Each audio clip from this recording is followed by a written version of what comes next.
vlog. It's made in conjunction with the podcast, which I hope you are subscribing to.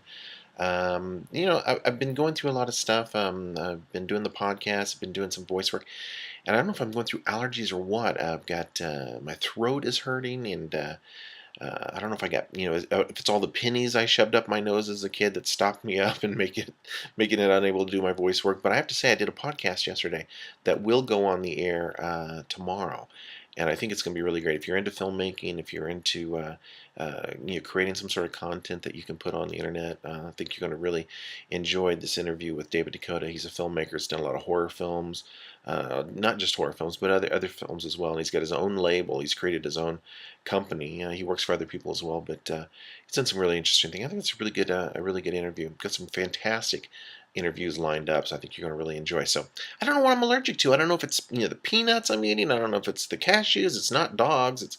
I don't know if it's cats. No cats around here. But this book out that's right up. There's a new book out. The people are talking about this cat. They keep it in a nursing home, and it regularly predicts patients' deaths by snuggling up, and next to them, like curling up next to their face, while they're in bed, in their final hours. I'm thinking like, maybe the people are just allergic to cats and they die or they can't breathe, but now security cameras have shown that the cat has been smothering the patients with a pillow. So it's evil kitties, but you gotta, there's gonna be a movie out of that. And since I've been snowed in and unable to work, I thought I'd try this Netflix play now, watch instantly streaming movie thing. Now that I got a new MacBook Pro where I can watch this kind of streaming stuff. It's been fantastic. I've been watching some great documentaries and watched a film I absolutely love. It's an old film called The Front with Woody Allen. It's about blacklisting and writers in the McCarthy era, in the television days, the golden age of television. And watching it, the stream was just fantastic. Not having to worry about driving someplace and getting a DVD, or not even waiting for it to get in the mail. It's just instant. I mean, whoever invented Netflix is a genius. And really, if you think about inventions and geniuses, and why is it so hard for people to understand that Leonardo da Vinci was a drag queen? I mean, he couldn't sell paintings of pretty dudes, so he dressed up like Mona Lisa, right? I mean, he had to have a model that didn't have one. He dressed up like Mona Lisa. I mean, okay, he's a drag queen. Who's the victim, right? He's a genius anyway. Also, I've been reading in the news about how tough the economic times are, and how we're all trying to save money, but the thing that people don't seem to want to cut back on as far as indulgences goes are books. I mean, you go to the bookstores are crowded. Everywhere, people are still buying books, and I was thinking we should all be writing books, but then I started thinking like, wait a minute, aren't we all writing books? I mean, it seems like everyone I know is writing a book. I'm certainly writing a book. But I was thinking, like, how do you stand out in a field of people that are all writing books and everything? Well, you got to write something controversial, because controversy sells. And I was thinking about this Focus on the Family, this Jesus group that bought this ad for the Super Bowl. It's like 30 seconds for like $3 million, or $3.5 million maybe.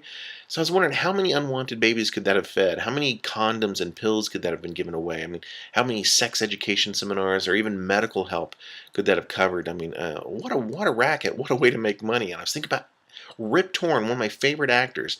He got charged for breaking into a Connecticut bank, and I say, good for him. We should all be doing this to banks. I mean, look what they've done to us. Where are the Bonnie and Clydes of today? I mean, we never hear about it. You know that it was during the Depression. The public enemies were out there, robbing banks left and right. Where are they now? Financial experts say that now it may be better for you to actually, rather than buying a home, maybe you should rent a home, because they're saying there's all sort of hidden costs in owning a home. But they also say you can save a lot more money if you use the Wi-Fi at the library, shower at the gym, and sleep in your car, which is, I may be doing that pretty soon. But and people aren't as tipping as much anymore, because times are so tough, and the people that are doing in the service industry, like waiters and servers and stuff like that, they're getting the short end of the deal, because they live on tips.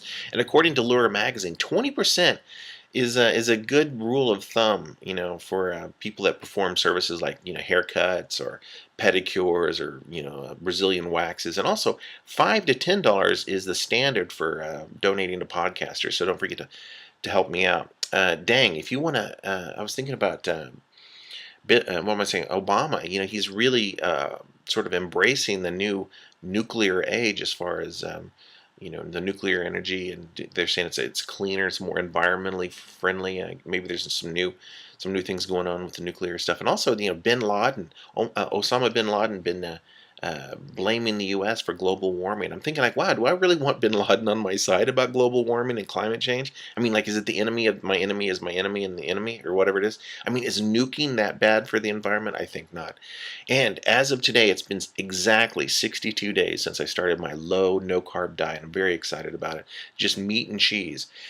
And I just read that people who tap their feet burn up to 350 times more. No, was that right? Not 50. No, it would be, no, I think it's just 350 more calories a day than those who just sit still and don't tap their feet. So that's like, if you add that up, that's 37 pounds a year that you've burned off by tapping your feet. So I was thinking, like, what is some like good toe tapping music to be playing while hanging out here on the web? All right, it's cold. There's snow still on the ground where I am, and people all over are finding hills to climb and slide down. Got little toboggans, inner tubes. It's been great. I was driving around looking at some of this stuff. Just it looks like so much fun, and I really wanted to join them, but my throat is so sore. And with the winter here, and my lips are chapped, my skin is drying, and I thought I'd rub in some Bag Balm. Do you know what Bag Balm is? It's fantastic, and I want to tell you, I wish you were here to feel how soft and smooth and kissable my nuts are. Visit Jerry at jerrylentz.com.